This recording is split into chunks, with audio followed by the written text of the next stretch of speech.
This and also other concerns in the region is Alex Traiman. He is the CEO of the Jewish News Syndicate. Alex, thanks so much for being with us Carel, today. thanks for having me. Of course, let's start with really what the UN is saying. These Israeli policies that they are blaming for it to be difficult to get aid into Gaza. Now, what are those policies that they're citing?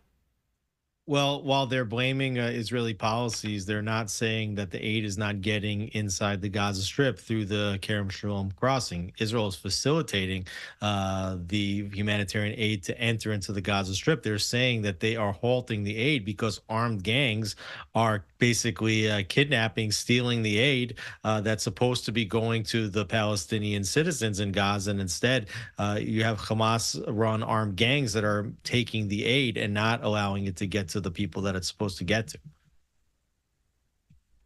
All right, let's talk about the flip side then. What is the Israeli government saying in regards to those accusations from the United Nations and also the fact that some of that aid is difficult to get into Gaza? Well, the aid is again, it's entering into Gaza. It's what happening to that aid once it gets inside the strip. And I think that Netanyahu's administration is basically waiting for the Trump administration to take office in the United States. And I think at that time, there's a strong likelihood that Israel is going to take responsibility for the delivery of the humanitarian aid. Right now, they've been hesitant to do so because the Biden administration and other Western governments, including the United Nations, would look at that as a further military occupation in the Gaza Strip. But if you have a situation in which Hamas is no longer able to govern the Gaza Strip, if Israel says the Palestinian Authority cannot come in and govern the Gaza Strip, if no other countries are willing to come in and take over the delivery of the humanitarian aid, that leaves only one party, and that's Israel. So I think that that is probably the next step, that Israel will have to secure the delivery of humanitarian aid at great risk to its own soldiers to make sure that Palestinians get the food and medical supplies that they are already facilitating crossing inside the Gaza Strip. All right, Alex, so that brings me to my next question here. What are the options on the table for Israel to try to eradicate Hamas control there in Gaza while also helping the Palestinian people, these families that have been unfortunately caught in the crossfires? Well, I think that Israel is engaged in this year-long now operation to liberate the Palestinian people in Gaza from the rule of this terrorist organization backed by Iran that is Hamas.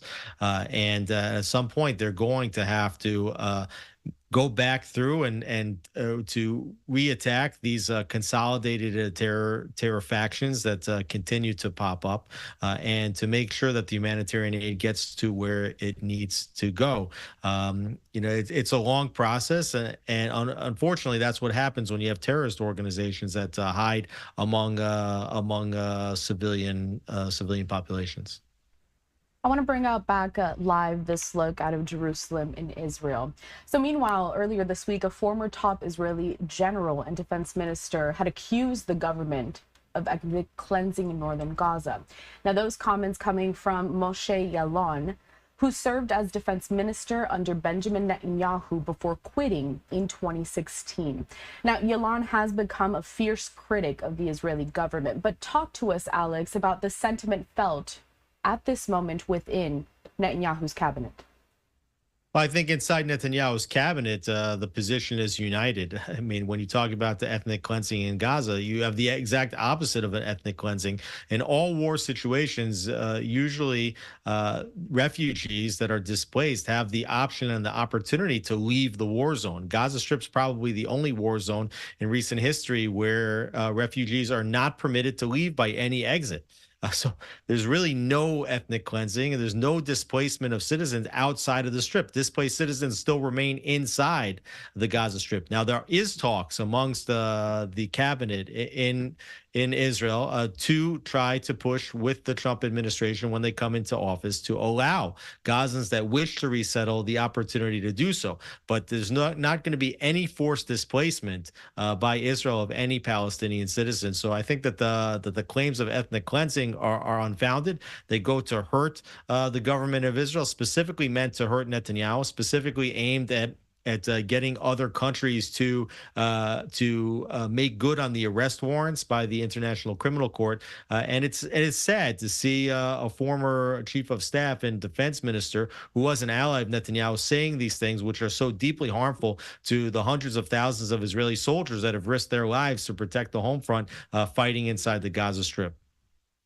Let's go back and talk about one of the biggest headlines from this week. That's Israel and Hezbollah coming to terms, reaching a deal for a ceasefire in the region there. Now, that offered some optimism for possible peace within that region. However, Israel already is saying that Hezbollah has violated terms of that deal. So, Alex, walk us through this. What has happened from Wednesday when that was reached up to today?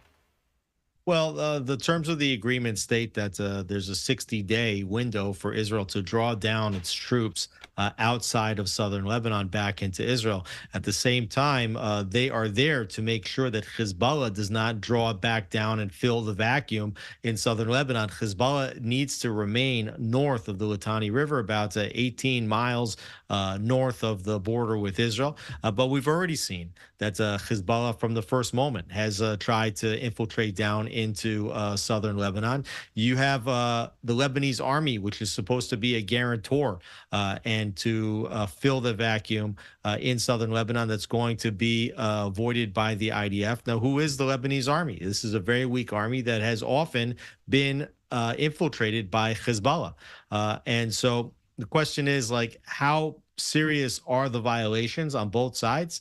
And will this intensify over the next coming days and weeks, or will we see a general settling down of the situation? Meanwhile, Hezbollah has not fired any missiles into Israel, which is definitely, I think, one of the main components here that Israel is looking for. Israel looking to see over the next 60 days that the situation is stable. Then they may come back into Israel as they are scheduled to do. But I think one of the important wild cards here is that this 60-day drawdown period leads from the end of the Biden presidency into the Trump presidency, such that if Israel brings new claims about Hezbollah violations of the deal with a new president, that you might see the resumption of the conflict as opposed to the continuation of peace. Alex, I want to get your thoughts on some more breaking news that we got from earlier today. And I want to bring up this tweet, or actually a social media post from President-elect Trump via his Truth Social platform. It starts off saying, "I'm proud to announce Mossad Boulos will serve as senior advisor to the president on Arab and Middle Eastern affairs." Alex, your thoughts on this? What could this bring when it comes to easing the tensions there in the Middle East as we look ahead to Trump stepping into the Oval Office in 2025?